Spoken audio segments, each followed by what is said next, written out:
Alors, la capsule numéro 41 sera la dernière capsule du chapitre 4. Alors, quand on fait le calcul différentiel de fonctions de plusieurs variables, il y a deux méthodes qu'on peut prendre pour soit l'enseigner ou étudier les phénomènes qui sont liés à ce calcul différentiel-là. Il y a une approche qui est liée au concept de champ de vecteurs. Alors, on en a parlé déjà un peu de champ de vecteurs, on a vu quelques exemples. Et il y a une autre approche que moi j'adopte dans ce cours ici, qui est l'approche qui dépend d'une forme ou plus tard on va voir les coformes en général. Pour un étudiant en mathématiques ou en physique, ou une étudiante en mathématiques ou en physique, c'est important que vous soyez capable de communiquer dans ces deux langages-là, soi-disant. Alors, ce que je vais faire dans cette capsule ici, c'est vous montrer les liens de certains concepts, puis on va les voir dans un langage et dans l'autre, afin que vous puissiez faire la comparaison, la traduction entre un et l'autre de ces formalismes-là. Alors, on a passé pas mal de temps dans les capsules précédentes de parler d'une forme. On a défini c'est quoi une forme. On a vu comment ça agissait sur des vecteurs dans l'espace tangent. Puis, en fait, on a vu comment les intégrer sur des courbes dans Rn. Donc, je reviens ici. Donc, une forme sur Rn, c'est une expression qui a cette forme ici. Donc, on a des fonctions, j'appelle les fonctions coefficients qui dépendent de x, qui chacune multiplie un terme de la forme dx1, dx2, dx3, ainsi de suite, puis on fait la somme. Et puis ça, cette expression-là, s'agit sur tx de Rn. Alors, si je l'évalue à un point P ici, je l'évalue ici sur les vecteurs tangents liés au point P. Avec ces n fonctions composantes-là, je peux aussi considérer un champ de vecteurs qui a A1, A2 jusqu'à AN comme composantes. Alors, dans ce cas ici, je choisirais de voir ça comme un vecteur lié au point X. C'est-à-dire, je l'écrirais de la manière suivante. OK? Donc, A1 de X fois E1 de X, A2 de X fois E2 de X, plus, ainsi de suite. Donc, la seule chose qui est différente dans ces deux formalismes-là, c'est de dire que ici, on multiplie les AI par des DXI, puis ici, on multiplie les AI par des EI. OK? Mais si vous me donnez n fonctions scalaires, A1 jusqu'à AN, je peux construire soit une forme avec ça, ou un champ de vecteurs. Maintenant, continuons le calcul ici. Alors, je te disais à gauche, une forme, ça agit sur des vecteurs dans l'espace tangent. Fait que je vais me prendre un vecteur tangent ici, V, qui appartient à Tx Rn. Donc, ses composants sont de la forme V1, V2, Vn, ou je peux l'écrire comme somme de I allant de 1 à N, VI, EI de X. Alors, en général, ici, là, les nombres, là, ils vont dépendre, les coefficients V1, V2, ainsi de suite, là, ils vont dépendre du X où on les a évalués. Alors, ça, c'est un élément de TXRN, hein, donc ceci, c'est un élément de TXRN. Alors, je sais comment faire agir oméga là-dessus. Donc, on dit que oméga évalué au point X, agissant sur V, de la manière qu'on a vu ça, c'est essentiellement, on va multiplier, mettons, A1 fois le dx1 de ceci. Mais le dx1, c'est V1. Plus A2 fois le dx2 de ce vecteur ici, qui est V2. Et ainsi de suite. Alors, je vais avoir la somme de I allant de 1 jusqu'à N de AI évalué au point X fois VI. Donc ça va être un nombre réel. Si le point X ici, là, il est fixé, ça va être un nombre réel. Alors, qu'est-ce qu'est le concept correspondant dans le langage de champ de vecteur? L'expression que j'ai écrite ici, par rapport au champ de vecteur là, ça ne serait rien d'autre que le produit scalaire de f avec v. Fait que ça serait la même chose que le produit scalaire de f évalué au point x et du vecteur v. C'est-à-dire somme de i allant de 1 à n, aix, vi. Donc ça aussi, ça va être un nombre réel. Alors tout ça pour dire que si je suis en train de parler avec un langage d'une forme, alors le concept qui va m'intéresser, c'est celui-ci. Comment est-ce qu'on évalue une forme sur un champ de vecteur, sur un vecteur tangent. Et le concept correspondant analogue dans le langage de champ de vecteur, c'est de faire le produit scalaire du champ de vecteur avec le vecteur v. Ça va donner le même nombre. Alors, c'est juste l'interprétation qu'on a. Okay? Donc, dans un cas, on interprète avec des formes. Dans l'autre cas, on interprète avec des champs de vecteurs. On a vu comment intégrer une forme. Hein? Donc, c'est une courbe C de oméga. On a vu, c'est l'intégrale de A à B. Oméga évalué sur la courbe, agissant sur le vecteur tangent à la courbe. Donc, qu'est-ce qui est le concept correspondant dans le champ de vecteur? C'est ce qu'on appelle l'intégrale curviligne du champ de vecteur. Donc, ça va être essentiellement l'intégrale de A à B. Alors, je vais faire le produit scalaire de f sur le long de la courbe, produit scalaire avec le vecteur tangent. OK? Donc, quand vous construisez, si vous êtes dans le formalisme d'une forme, vous allez avoir une expression ici qui dépend juste de t. Si vous avez utilisé, au lieu du formalisme d'une forme, vous avez utilisé le formalisme des champs de vecteurs, puis vous arrivez à calculer ça, vous allez avoir la même expression ici. Ça va être la même expression. Alors, vous intégrez la même chose. Donc, quand on parle de champ de vecteurs, ça, on appelle ça l'intégrale curviligne du champ de vecteur f selon c.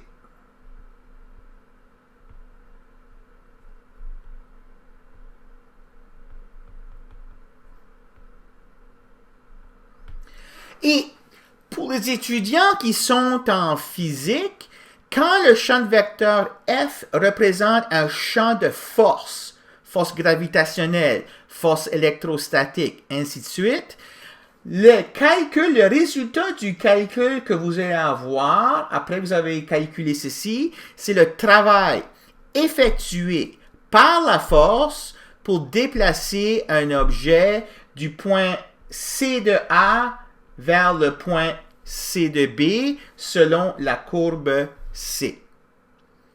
OK? Donc, en physique, vous allez surtout voir ce formalisme ici. En général, ça va dépendre du prof. Donc, sachez que le concept correspondant, là, c'est l'intégrale curviligne d'une forme. Donc, l'application pratique pour les étudiants qui sont en physique, là, ça n'est une liée au travail. Et puis, dernière chose, on avait parlé de forme exacte.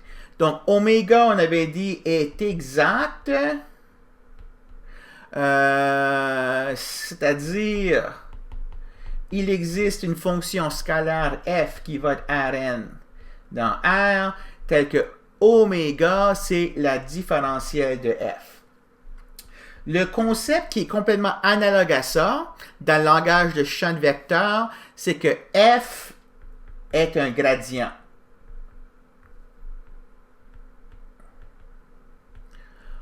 Ou f est conservatif.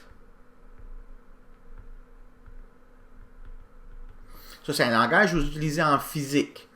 C'est-à-dire, il existe une fonction scalaire f qui va être Rn vers R, telle que f majuscule, c'est le gradient de F minuscule, puis ça, ce F minuscule-là, on l'appelle le potentiel. Alors, pour ceux qui sont en physique, là, imaginez avec le potentiel gravitationnel, quand on prend son gradient, ça nous donne le champ de force gravitationnelle. OK? Donc, c'est pour ça qu'on dit conservatif dans ce cas ici, parce que la force conserve l'énergie. OK? Préserve l'énergie. Il n'y a pas de perte d'énergie. Donc, ça, ce sont jusqu'à date, là, les concepts qu'on a vus en termes d'une forme, puis l'analogue, le concept analogue en langage de champ de vecteur. On va revenir au fur et à mesure qu'on va voir des nouveaux concepts liés aux formes. Je vais essayer de faire le lien parallèle avec les champs de vecteurs. Pour l'instant, je veux faire quelques petits exemples qui seraient donnés en langage de champ de vecteurs pour vous voyez comment est-ce qu'on applique le concept correspondant et qu'on a déjà appris dans le langage des formes. Donc, exemple 4.18, exemple numéro 1, soit le champ de vecteur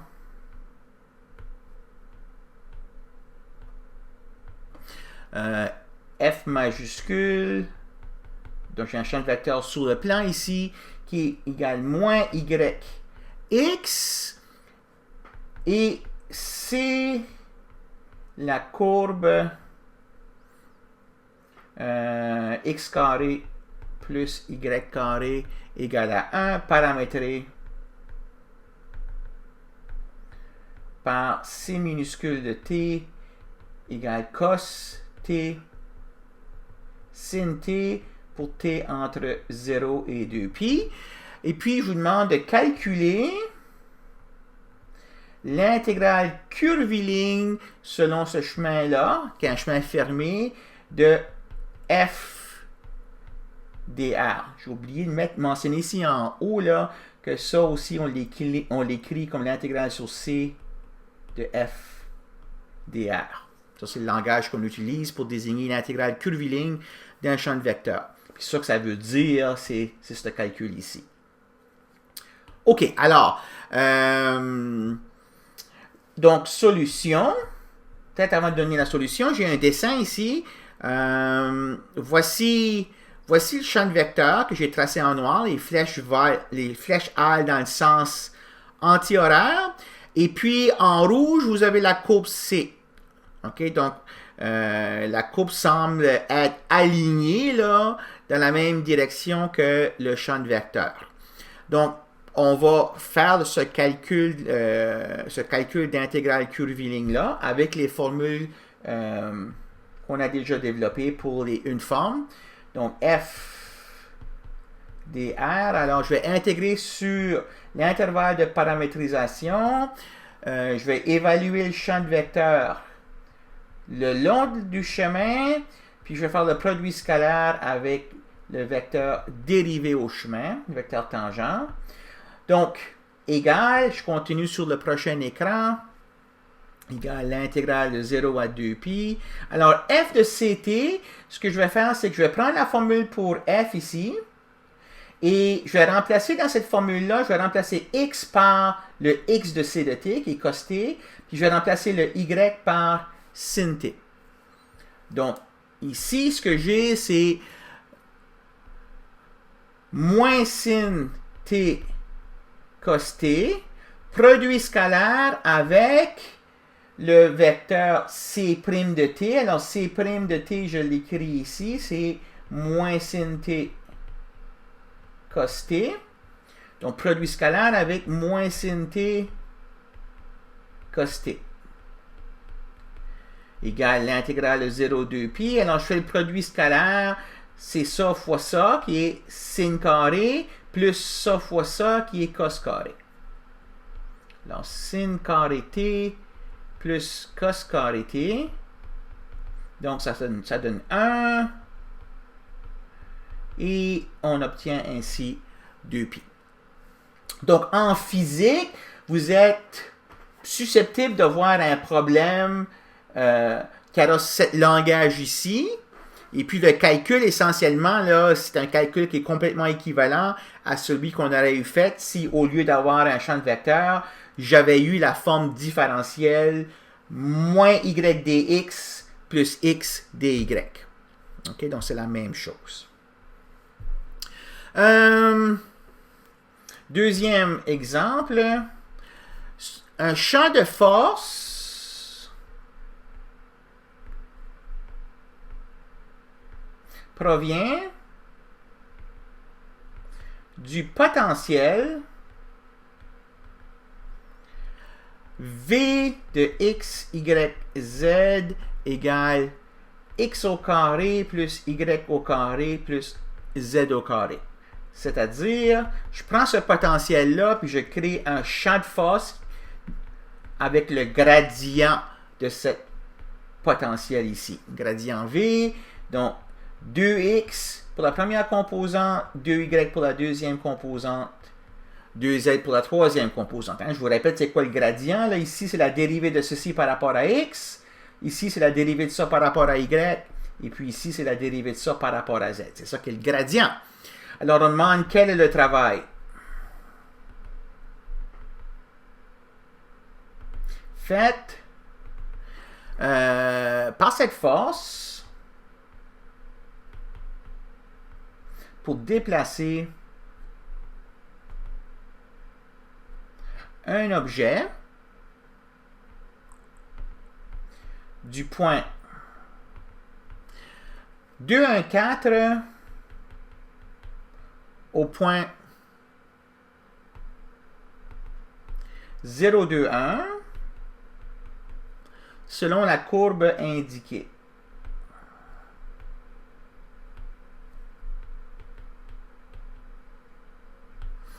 Donc ici, en 3 dimensions, j'ai le point 2, 1, 4 ici. J'ai le point 0, 2, 1. Et puis, je prends une courbe, alors je vais exagérer la courbe un peu, là, je prends une courbe qui ressemble à ça. La forme particulière de la courbe dans cet exemple ici n'est pas importante parce que le champ de vecteur est conservatif, ou il est gradient. Donc, le théorème fondamental pour l'intégrale curviligne s'applique. Donc, l'intégrale sur C, donc je n'ai pas écrit ici, c'est ça, le C en rouge. L'intégrale curviligne sur C de ce champ de vecteur-là, c'est ça qu'on doit calculer pour calculer le travail. Bon, on sait maintenant que ce champ de vecteur-là, c'est un gradient. C'est le gradient du potentiel. Et par le théorème fondamental, c'est la différence de potentiel. Le potentiel au point final moins le potentiel au point initial. Alors, j'évalue le potentiel qui est ici au point 0,21. Je l'évalue au point 2,14 et je fais la différence. Alors, j'ai 0 au carré plus 2 au carré plus 1 au carré moins 2 au carré plus 1 au carré plus 4 au carré. Alors, si vous faites le calcul, vous allez avoir 5 moins 21 qui donne moins 16. OK? Alors, donc juste une petite capsule pour que vous puissiez voir le lien entre ces deux langages-là. Donc, on parle essentiellement de la même chose, là, mais des points de vue différents. Donc, c'est important que vous soyez familier avec des problèmes qui soient posés soit dans un contexte ou dans l'autre, puis de savoir de quoi il s'agit.